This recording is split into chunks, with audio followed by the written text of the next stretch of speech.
Hi friends, welcome to குறிஞ்சி.com. இன்றைக்கி நம்ம கோதுமை மாவில் வெங்காய சமோசா எப்படி செய்யறதுன்னு பார்க்கலாங்க. இதில் கொஞ்சம் கூட நம்ம மைதா சேர்க்க போகிறதில்ல. ஃபுல் அண்ட் ஃபுல் கோதுமை மாவு மட்டுமே வச்சு நம்ம டீ கடைங்கள்லாம் கிடைக்கிற மாதிரி ரொம்பவே கிறிஸ்பியான ஹெல்த்தியான கோதுமை மாவு வெங்காய சமோசா எப்படி செய்யறதுன்னு பார்க்கலாம். அதுக்கு நான் 1.5 கப் அளவுக்கு கோதுமை மாவு எடுத்திருக்கேன். இதில் நமக்கு எப்படியும் ஒரு 20லேருந்து 22 சமோசா வரைக்கும் கிடைக்கும். 1 ஸ்பூன் உப்பு சேர்த்துக்கலாம். 2 டேபிள் ஸ்பூன் அளவுக்கு எண்ணெயை நல்லா சூடு பண்ணி இதில் சேர்த்துடுங்க. அப்போ தான் நமக்கு அந்த சமோசா மேலே நல்ல ஒரு மொறுமொறுப்பு கிடைக்கும். இதை நல்லா கலந்து விட்டுட்டு தண்ணி தெளித்து நல்லா சப்பாத்தி மாவிட டைட்டாகவே இந்த மாவை பிசைஞ்சு எடுத்துக்கலாம்.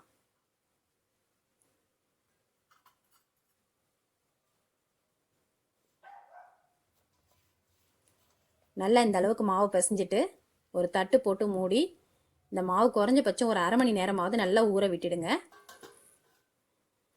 இப்போ நம்ம சமோசாவுக்குள்ளே வைக்கிற அந்த வெங்காய ஸ்டஃபிங் எப்படி ரெடி பண்ணுறதுன்னு பார்க்கலாம். இப்போ நான் ஒரு கடாயில் 2 டேபிள் ஸ்பூன் அளவுக்கு எண்ணெய் ஊற்றிட்டு எண்ணெய் நல்லா சூடானதும் அரை ஸ்பூன் ஜீரகம் சேர்த்து பொரிய விட்டுருக்கேன்.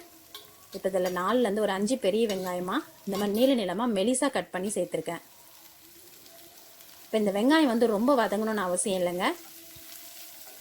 ஓரளவுக்கு வதங்கினா போதும். கொஞ்சம் க்ரன்ச்சியாக இருந்தால் தான் நம்ம சாப்பிடும்போது இந்த வாயில் வெங்காயம் கடிப்படுறது நல்லாயிருக்கும். இப்போ இது கூட ஒரு 3 பச்சை மிளகாய் நல்லா பொடியாக கட் பண்ணி சேர்த்துருக்கேன். கொஞ்சமாக கருவேப்பிலை சேர்த்துக்கலாம். இப்போ இந்த வெங்காய ஸ்டஃபிங் வந்து நல்ல காரமாக இருந்தால் தான் நம்ம சமோசா கடித்து சாப்பிடும்போது நல்லாயிருக்கும். இதில் அரை ஸ்பூன் அளவுக்கு இஞ்சி பூண்டு விழுது சேர்த்துக்கலாம். சேர்த்து நல்லா வதக்கிடுங்க.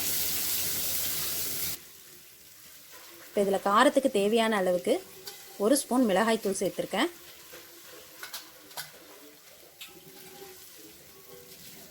கால் ஸ்பூன் மஞ்சள் தூள், அரை ஸ்பூன் மிளகுத்தூள்,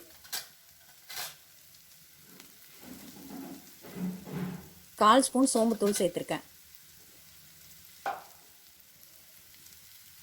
அந்த மசாலாவுக்கு தேவையான அளவுக்கு உப்பு சேர்த்துக்கலாம்.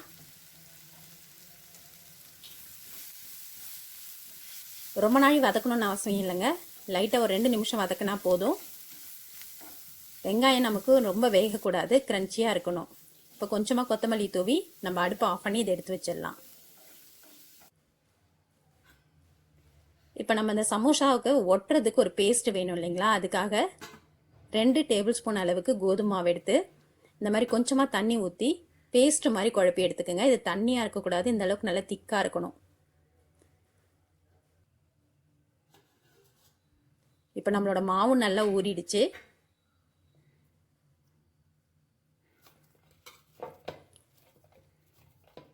திரும்ப நல்லா பிசைஞ்சிட்டு நம்ம சப்பாத்தி மாவு அளவுக்கு உருண்டை உருட்டிக்கலாம்.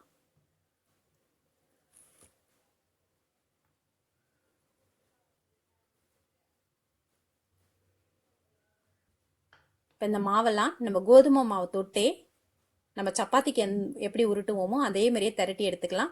ஆனால் இது வந்து நல்லா நைஸாக திரட்டி எடுத்துக்கணும். அப்போ தான் நம்மளோட சமோசா வந்து நல்லா மொறுமொறுப்பாக இருக்கும். நீங்கள் வந்து கொஞ்சம் மொத்தமாக திரட்டிட்டிங்கன்னா நமக்கு அந்த மொறுமொறுப்பு கிடைக்காது. அதனால் எந்த அளவுக்கு உங்களால் நைஸாக திரட்ட முடியுமோ அந்த அளவுக்கு நைஸாக திரட்டி எடுத்துக்குங்க.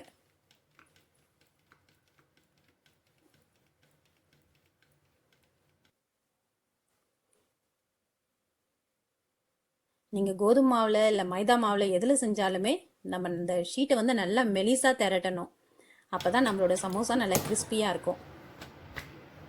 இந்த மாதிரி எல்லா மாவையும் நம்ம திரட்டி எடுத்துக்கலாம்.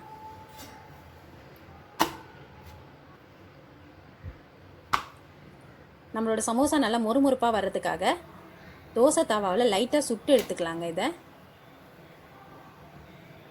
ரொம்ப பபிள்ஸ்லாம் வரணும்னு அவசியம் இல்லை, லைட்டாக சூடு ஏறினா போதும்.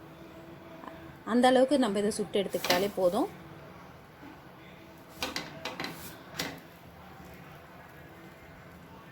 இப்போ இந்த மாவு வந்து ஓரளவுக்கு வெந்துடுது இல்லைங்களா. இப்போ நம்ம எண்ணெயில் திரும்ப பொரிக்கும் போது இது நல்ல ஒரு மொறுமொறுப்பு கிடைக்கும். அதுக்காக தான் இந்த மாதிரி லைட்டாக சுட்டு எடுக்கிறது.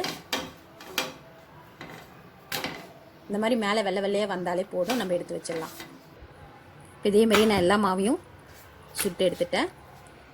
இப்போ இது நீங்கள் வந்து கரெக்டான அளவுக்கு கட் பண்ணணும்னு அவசியம் இல்லைங்க. ஒரு சப்பாத்தியை இந்த மாதிரி 3ஆக கட் பண்ணி எடுத்துக்குங்க. அப்படி பண்ணும்போது இந்த ஓரத்தில் நம்ம கட் பண்ணி வேஸ்ட் பண்ண வேணாம். இப்போ அந்த நடுவில் இருக்கிற கரெக்டான பீஸ்லேயும் நம்ம சமோசா செய்யலாம், அந்த ஓரத்தில் இருக்கிற பீஸ்லேயும் நம்ம சமோசா அழகாக செய்யலாங்க. நான் ரெண்டுலேயுமே உங்களுக்கு செஞ்சு காமிக்கிறேன்.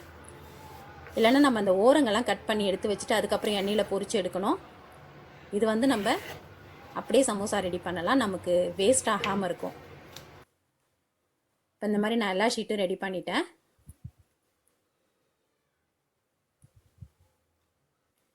இப்போ நம்ம இந்த நடுவில் இருந்த கரெக்டான பீஸில் எப்படி சமோசா செய்யறதுன்னு பார்ப்போம்.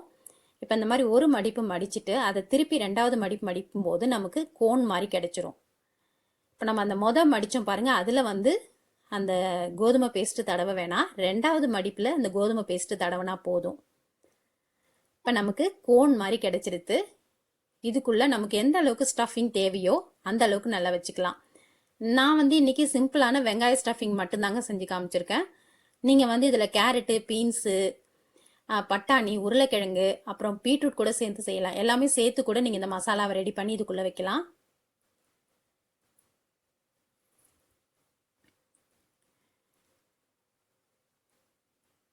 இப்போ இந்த மாதிரி நம்ம இதை ஒட்டணும்.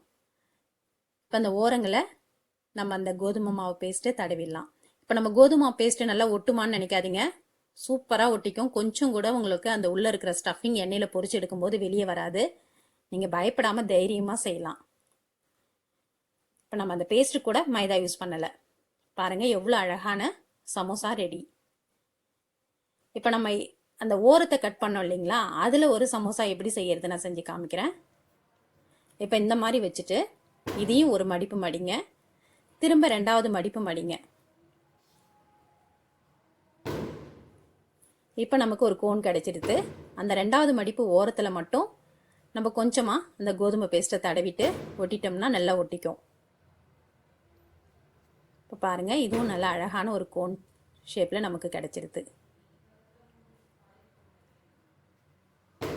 நமக்கு கரெக்டாக ஈவனாக ஒரே ஷேப்பில் வரணும்னு அவசியம் இல்லைங்க. நம்ம கொஞ்சம் கூட வேஸ்ட் பண்ணாமல் செய்யணும், அவ்வளோதான். இதுவும் நமக்கு கொஞ்சம் கூட ஷேப் மாறாமல் அழகாதே சமோசா ஷேப்லேயே கிடைக்கும். நமக்கு சப்பாத்தியை கட் பண்ணி வேஸ்ட் பண்ணணும்னு அவசியமும் இல்லை. இப்போ இந்த மாதிரி திருப்பி ஒட்டிடலாம். இப்போ இந்த மாதிரியே நீங்கள் எல்லா மாவும் செஞ்சு எடுத்துட்டோம்னா ரொம்ப ஈஸியாக பொரிச்சு எடுத்துடலாம். இப்போ நான் எல்லா மாவுமே இந்த மாதிரி ரெடி பண்ணி எடுத்துட்டேங்க. எண்ணெயும் நல்லா சூடாக இருக்குது. இப்போ இதை பொரிச்சு எடுக்கிறது பார்த்தீங்கன்னா மீடியம் ஃப்ளேமில் வச்சு பொரிச்சிடுங்க. அப்போ தான் மேல் லேயர் மட்டும் கிறிஸ்பாக இல்லாமல் நல்லா உள்ளேயும் வெந்து மொறுமொறுப்பாக இருக்கும்.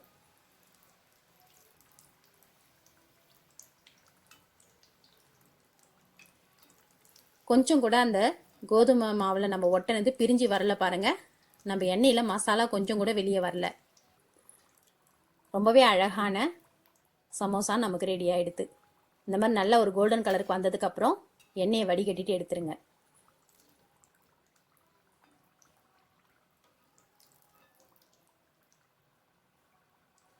நிறைய பேருக்கு சமோசா பிடிக்கும், ஆனால் மைதா சேர்க்கறதுனால அதை வந்து சாப்பிட மாட்டாங்க. இனிமேல் வந்து ஃபுல் அண்ட் ஃபுல் கோதுமை மட்டுமே வச்சு நம்மளும் நல்லா மொறுமொறுப்பான சமோசா செஞ்சு சாப்பிட்லாம்.